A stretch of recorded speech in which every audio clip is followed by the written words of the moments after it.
Good morning. This is Pam from Follow Your Brush. Thank you so much for being here, liking, subscribing, and all of the above. If you follow me, you know that I am just an adventurer, a watercolor explorationist. I love watercolor. I am just passionate about it, and it just has my heart.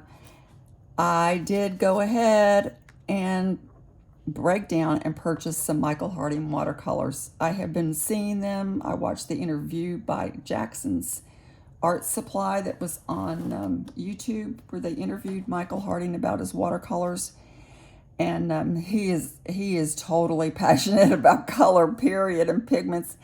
And I had to try some. So I purchased this set of 6. This is his antique 18th century master set, and they're in 15 milliliter tubes, so this should last a great deal of time. They're extremely pigmented and very thick and creamy. They almost kind of reminded me of a gouache. They were so thick. They are honey based, so what I'm going to do is I put some in my little my butcher tray here to play with today to show you. I did put some in this little tin that I got online. It's just a little empty tin with some pans that have magnetic strips. So I put some in that, and then I put my little mixing palettes that I have left over from my art toolkits. Put that on the side, but these are magnetic, so if I do decide I want to add more, I can. The colors are Turner's Yellow, New Gamboge, Rose Madder, Lapis Lazuli, Burnt Sienna, and Raw Umber. It's a really nice set, and I did discover, because of the thickness and creaminess, I need to let these sit out and actually dry. They kind of move around still in the pan, even though I put these in yesterday. And yesterday I played with them a lot. So today I was going to play with them and do some swatching and showing you some of the paintings that I did yesterday.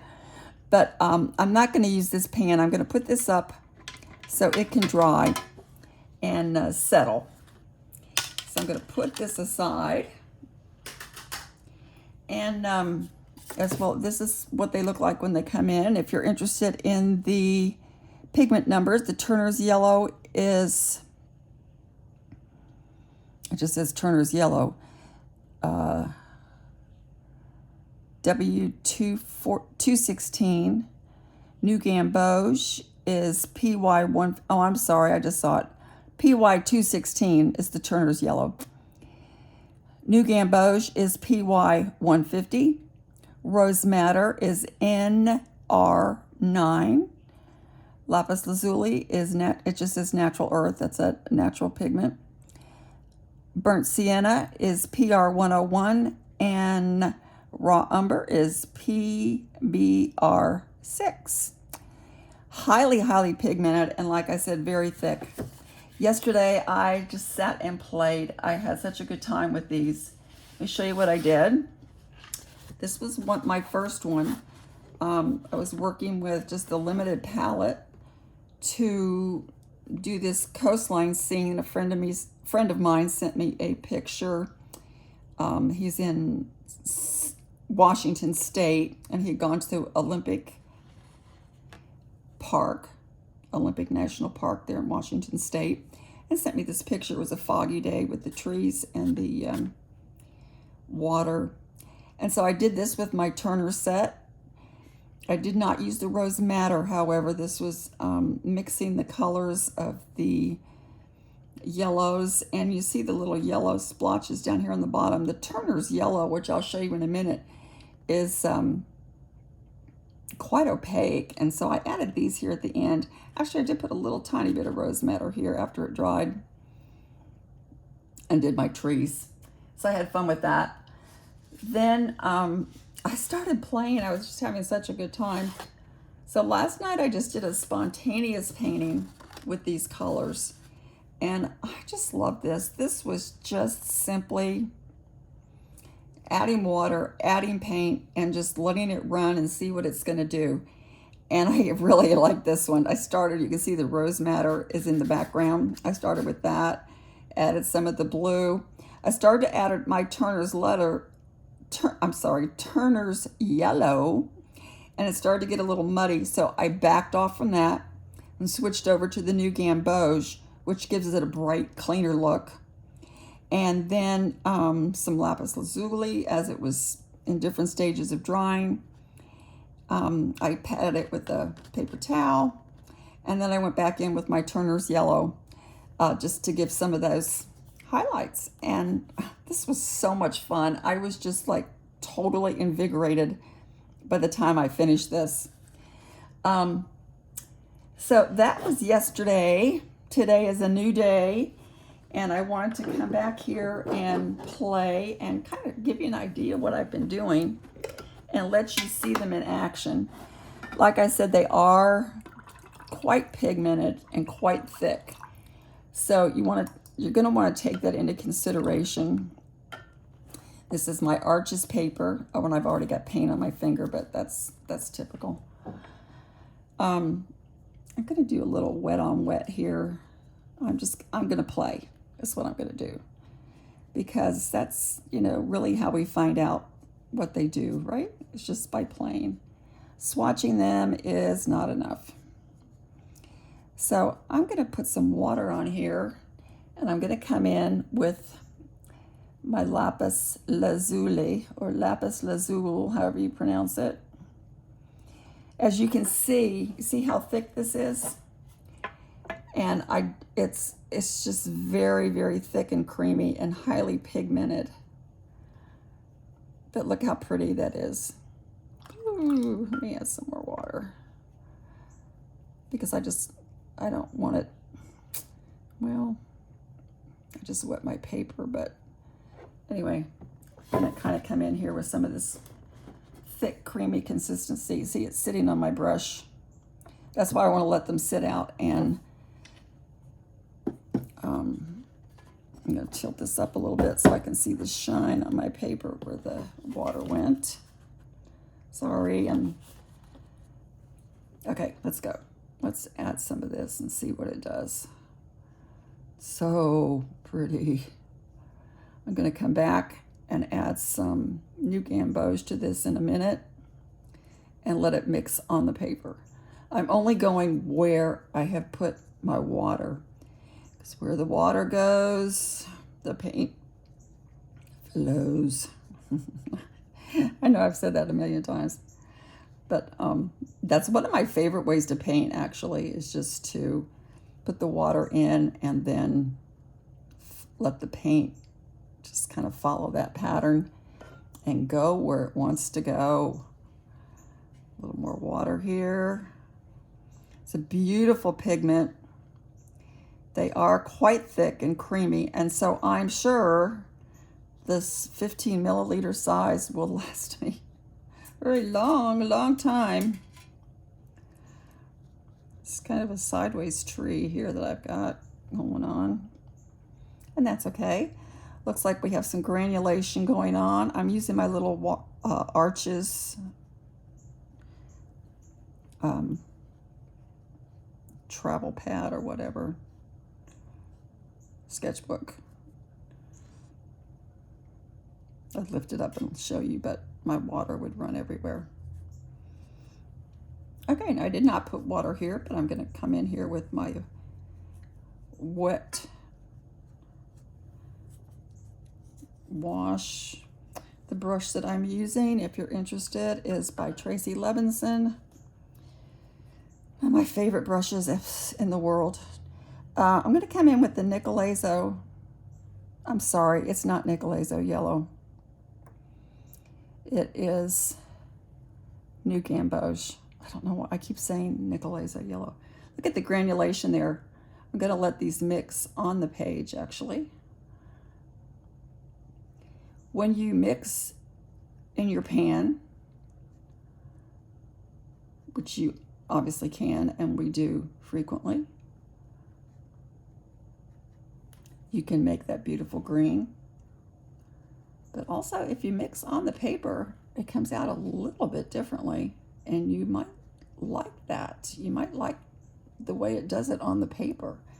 So sometimes I do enjoy just mixing on the paper. We'll compare it in a minute and mix some in my pan.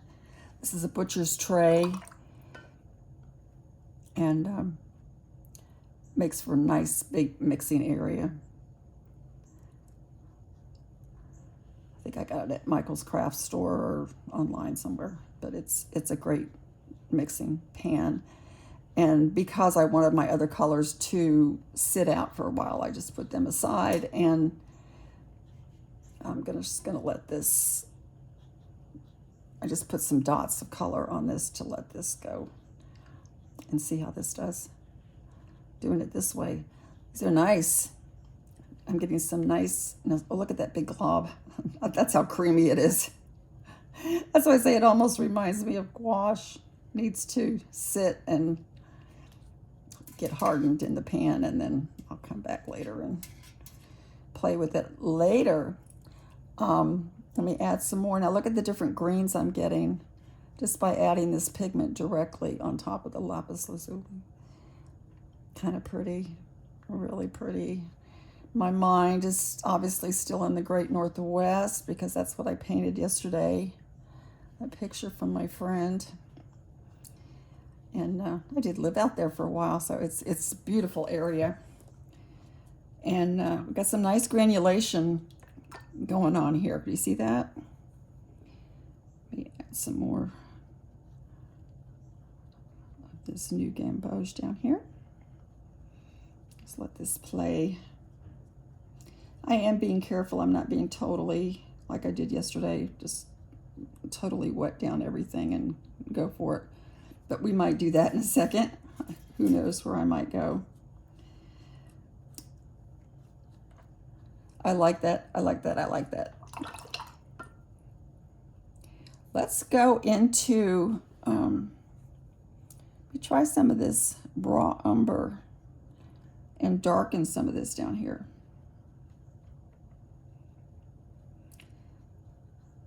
This is still very thick. It's almost like straight from the tube. Let me thin it out a little bit. See how thick that is? So a little tiny bit obviously goes a long, long way. So we kind of already have that darker color in the bottom of this tree. I think what I'm going to do to give it some more definition is I'm going to add some of my blue to my raw umber.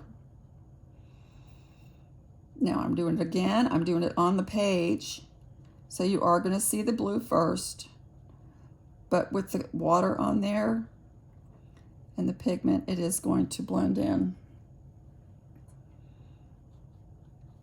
So it will give me some darker textures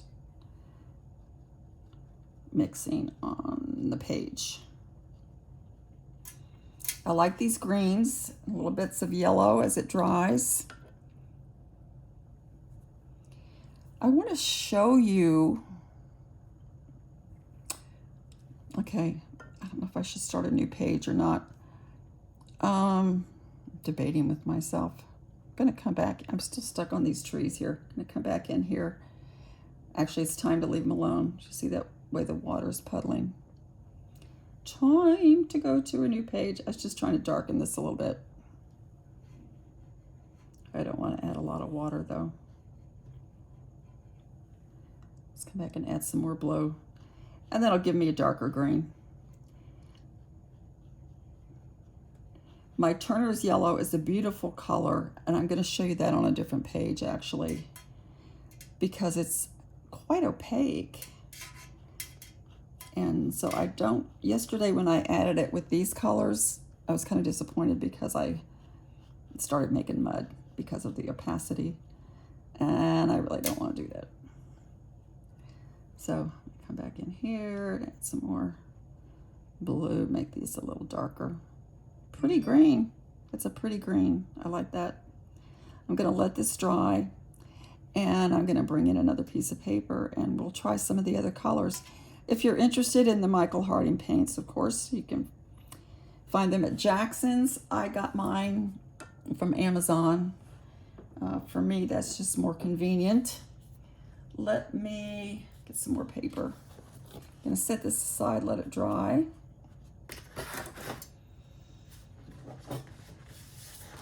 Got my arches, got Faithful Arches paper. Let me open up a new sheet. I'm gonna do it this way. Put this over there to dry. Let's try some rose madder. This time I'm gonna do some wet. Gonna go kind of go horizontally. And you know, I might even just do some spritz. Spritz my page.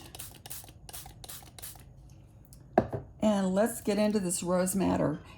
It is such a pretty color. See how thick that is? Thick, thick, thick. That's why to actually give these a really honest review, I think I need to let them dry in their pans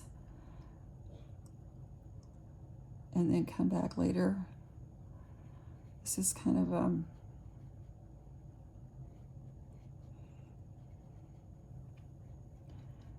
some more water. I'm going to do a rose madder background a little bit here. Let that run. I am going to spritz some more here in just a minute. Get some of this thick pigment in here going.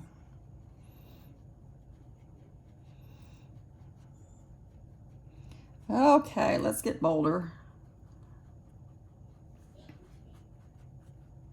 Here we go. Sometimes I'm too timid with my paint.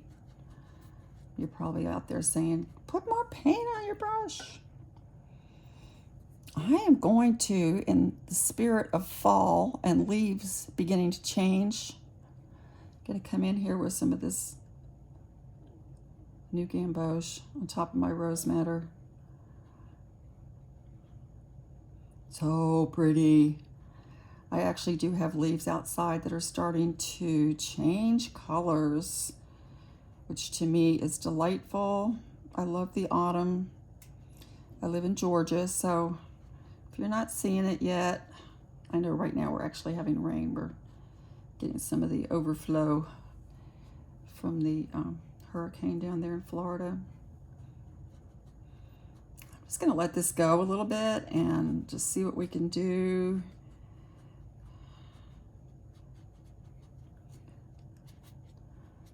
Still got some over here.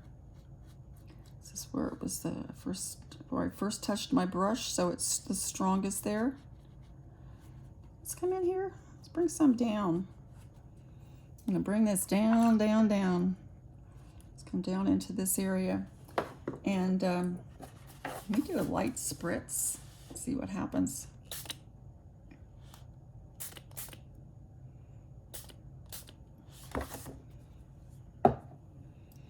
And we can also try it with salt too, can't we? I have not shown you the burnt umber or burnt sienna. Burnt sienna and raw umber is what we have. This I'm gonna do, try to make a nice thin puddle here. As you can see, they're quite pigmented. I'm gonna drop some of these in here, maybe splatter a little bit.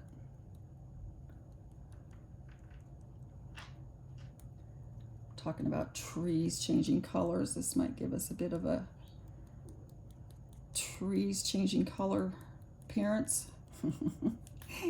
Put some on the bottom here. This is also a pretty color. This whole set is really gorgeous, and I don't regret getting it. I'm glad I did. I'm gonna be good and let this sit a minute and let these run. That's one of the things I love about watercolor. And then let it see what it wants to do. Then I talk to it, see what it wants to be. I can see maybe some trees with branches leaning over. While that's drying, I'm going to come up in here and show you the Turner's Yellow, because this is quite opaque. As you can see, very thick, very creamy, absolutely buttery, gorgeous. This is a beautiful color. Look at that. I'm just going to kind of put a circle of it over here. We can pretend that's a sky or sun or something. Doesn't really go with my spontaneous painting, but look how pretty this is. Oh, it's really a gorgeous color. That's the Turner's Yellow. But it is opaque. So when I added it yesterday to my rose madder and to my blue, I just got mud. So that was not a good idea. But the rose madder and the lavender, the blue, does make a beautiful lavender. Let's mix some of that together and I'll show you. There's my rose madder. And there's my blue. And look at that pretty lavender. It does make a beautiful lavender. We can add that in here like it's part of a night sky or something. Got some of that burnt sienna in there too. The burnt sienna and ultramarine blue, you know, makes a nice neutral. So let's do that too. Here's my burnt sienna. Here's my blue. And look, we have a nice brown, or a nice smoky gray, still brown. Let me add some more. Add some more blue. Yeah, this is the nice smoky gray night sky color. Come across our sun a little bit. So we're going to give our fall trees a little autumn shade, I guess. I don't want to make this too long for you. I know a lot of people do long videos when they're swatching, but I had to come back in and show you this because it is just really gorgeous. And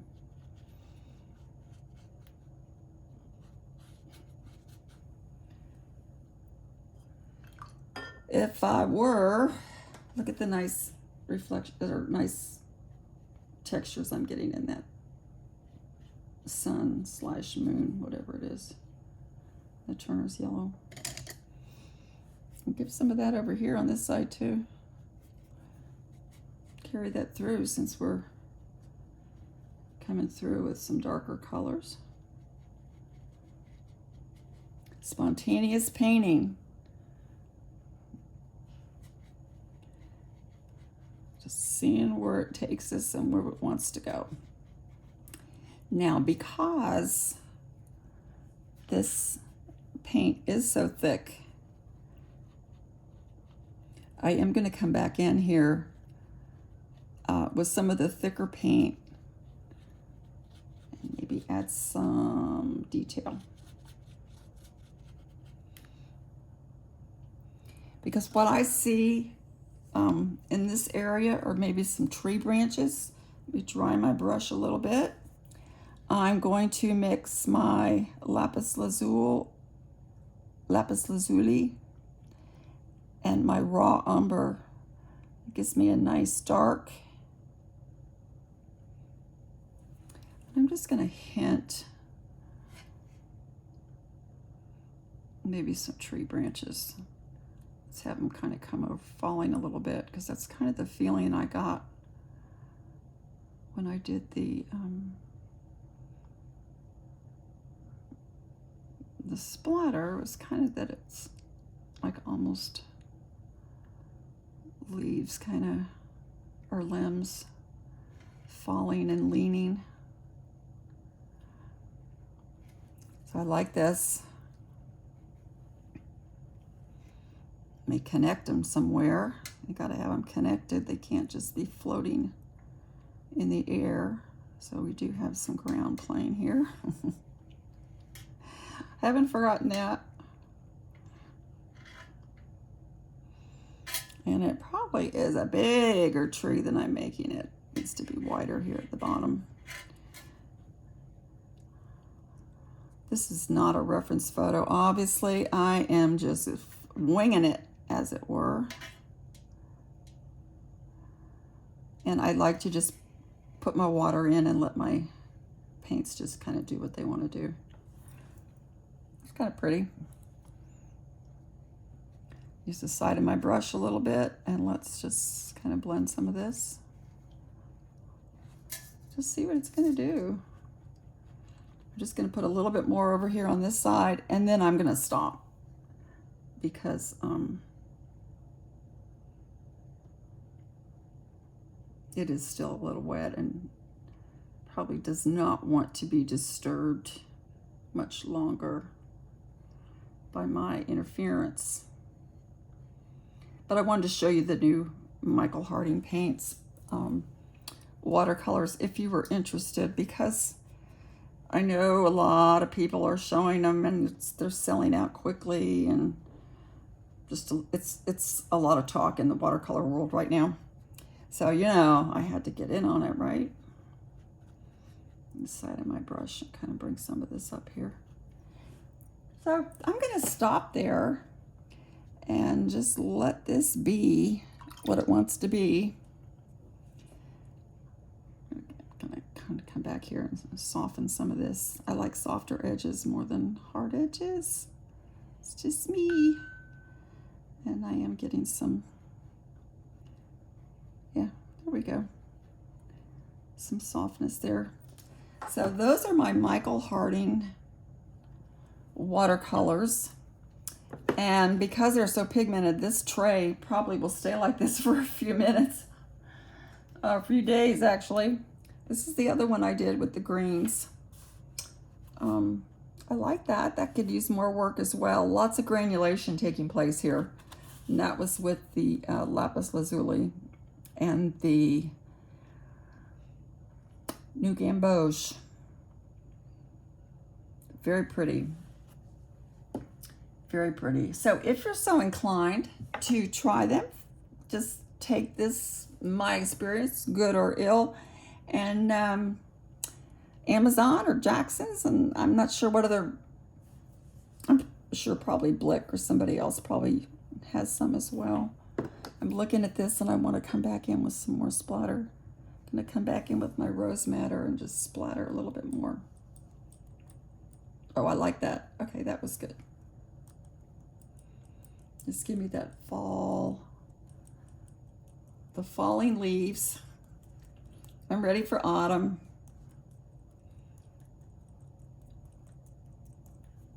Pretty. Okay, thanks for watching. And if you're still with me, like and subscribe, and I'll see you the next time. This is Pam with Follow Your Brush. Have a great day.